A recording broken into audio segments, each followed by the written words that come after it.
لەگەڵ دکتۆر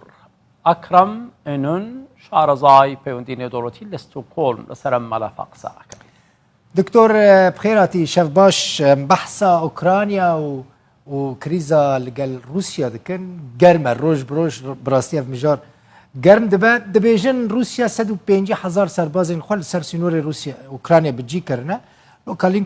لوكاشينكوجي دبيجي اگر اوروبي ايرش بكن دي 24 ساعتان دا روسيا درباسي نبا اوكرانيا براسي شر درد كما دكتور يعني استفزاز حردو آلي لهم بري هف دكن قال سپاس كن صلاة بو هذا برادران راستي خود قناعتك مورا شر درناك بري هر سياز حاضر بيجن قلتنا داوي بيشي بيجن يعني يك جي روسيا ندبر جواندية ويدا شركي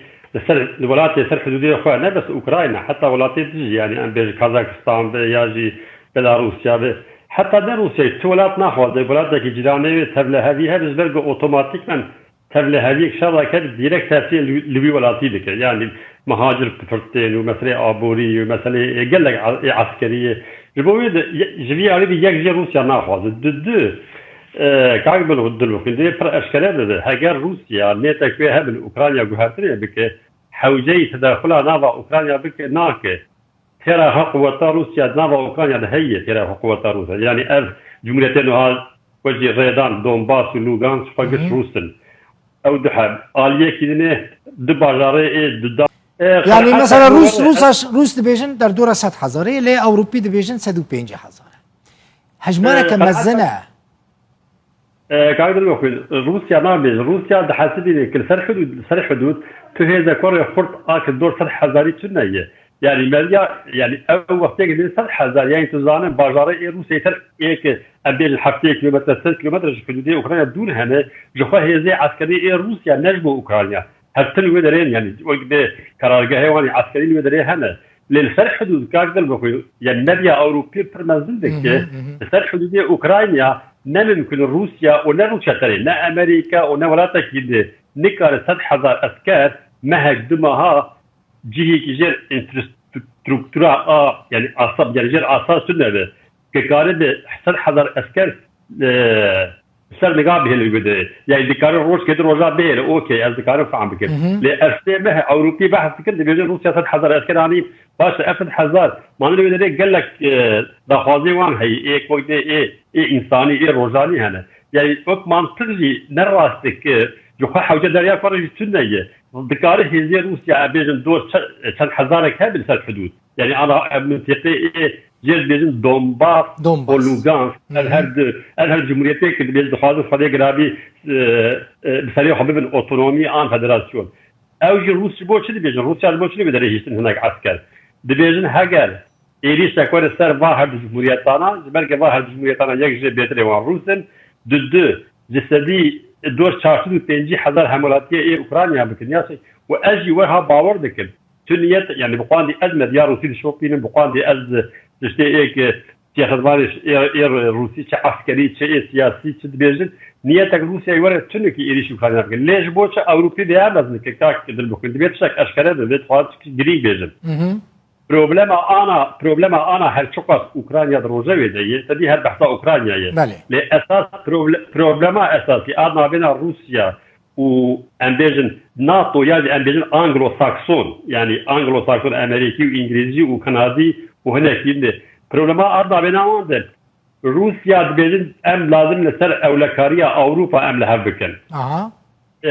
نافي فيا بسياسات فيه يعني ام سيستم كانه للجهان بهر رعاه بكن اذا ام لها بكن روسيا زورين ضد انجلو ساكسون تبعتي ناتو بيجن ام لها بكن وجنايه تنزانه انجلو ساكسون هناك فنادبر اوروبيه كلاسيك يعني معناه كلاسيك بين اوروبي يعني المان وفرنسا اشكاليه نبه الوسطى انجلو ساكسون يعني بهالوسطى انجليز وامريكا او هناك سياسه كبيره ماشيين روسيا فيا كارتينه روسيا وفيا بكارتينه بالمو فيا جبينا جنيف اولي اكنا بنا وزبي در روسيا وامريكا شيء متزانه دسبيك الدريا نها سي حفصه دوي جبينا يعني جبينا او دوي جبينا مديا اوروبينا خاص بيجي مديا روسي برفكر يقول جو دجبيه جسدي ده ترى لسه اوكرانيا ام بايبينه جسدي نوت سر اولکاریا اوروبا و چاو امکار بین اوروبا سر اولکاریا بابکن او جوینا که ناور بلینکن و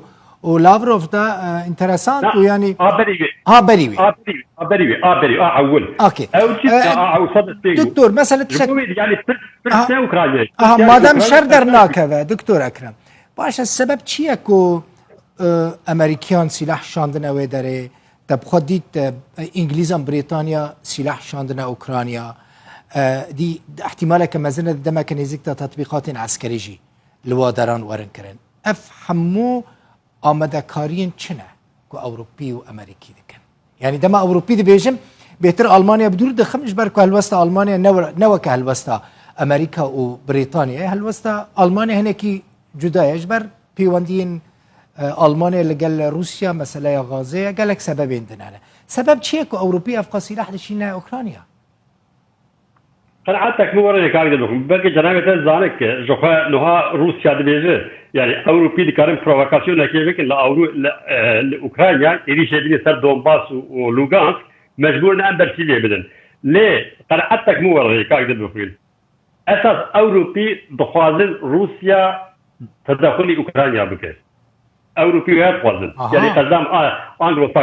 ساكسون او دخوازن او تشتي او دخوازن پر بروباغندا دكنو مزن دكن خدي غرابي روس اويتك اوكرانيا اللي او اساس دزان روس ناكل روس ناخوازن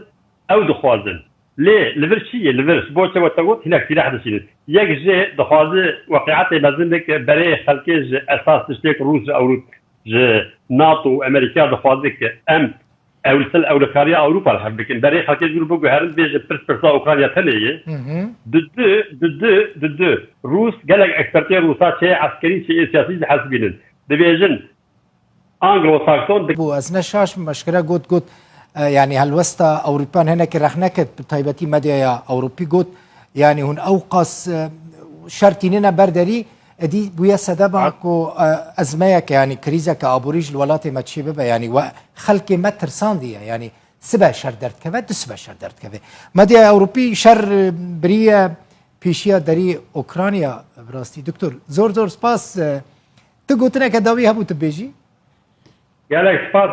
هذه زبرق او فرصه داوي كتكر عين تشتيش خمر خزر بيزن يعني حسابك اوكراني هالوي درجه كي ايدي ج اوروبيا رحنا بك كبيج هون امريكا رحنا بك بالواقعات حقا مزنك شر نوها البلد عباره هو بك هما شر ساعات طايه او يعني اشارتاوي او انجلو ساكسون دخوازن روسيا كان اوكرانيا اساس تشتي دخوازن دبيج قرعتان دكتور قال لك سباس كان هذا منان بسبوري بيواندين اوف دولتي ستوكهولم ميفاني ما بي قال لك سباس